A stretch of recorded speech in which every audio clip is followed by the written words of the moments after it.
एक दिन की बात है, एक कौवा एक दरख्त पर बैठा हुआ था। सूरज अपने पूरे जोर पे था, गर्मी अपने अरूज पर थी और कौवा प्यास से नढाल हो रहा था। वो इधर उधर पानी की तलाश में उड़ा, कई जगहों पर गया लेकिन कहीं भी पानी ना मिला। आखिरकार उसे एक मिट्टी का मटका नजर आया। कौवा खुशी से उछला, शुक्र है पानी तो मिला। लेकिन जब उसने अंदर झाँका तो पानी बहुत नीचे था। उसकी चोंच वहाँ तक नहीं पहुँच सकती थी। अब यहाँ से असल कहानी शुरू होती है। कौवा वहाँ बैठा और सोचने लगा, क्या मैं यहाँ से चला जाऊँ? क्या मैं किसी और जगह पानी ढूंढूं?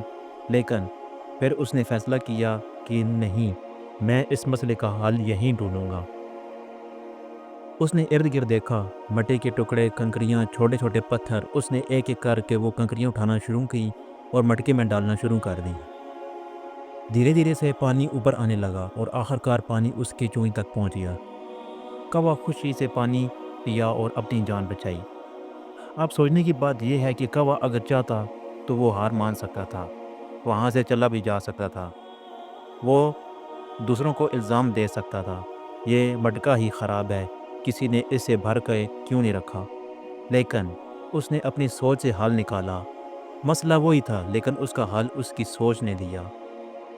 हम इंसान अक्सर मुश्किल हालात में सिर्फ शिकायत करते ही रहते हैं, लेकिन जो लोग कवि की तरह सोचते हैं वो वहीं पर हल तलाश करते हैं जहाँ बाकी लोग सिर्फ मसला देखते हैं। आपकी ज़िंदगी में भी कई ऐसे मटके होंगे, चाहे वो तलीम का मसला हो, रोज़गार का हो, रिश्तों का हो या मादी मुश्किलात का। फ़र्क सिर्फ सोच का है। क्या आप कौवा बनकर हल तलाश करेंगे या हार मानकर हालात का रोना रोएंगे? याद रखें, छोटी छोटी कोशिशें, एक एक कंकरी ज़िंदगी के बड़े बड़े मसलों को हल कर सकती है। और याद रखें कि सोच बदले तो दुनिया भी बदलेगी। उम्मीद करता हूँ आपको हमारी वीडियो पसंद आई होगी। अगर पसंद आई तो प्लीज़ चैनल को सब्सक्राइब और वीडियो को लाइक ज़रूर कीजिएगा। तो मिलते हैं एक और अच्छी वीडियो के साथ, तब तक के लिए अल्लाह हाफ़िज़।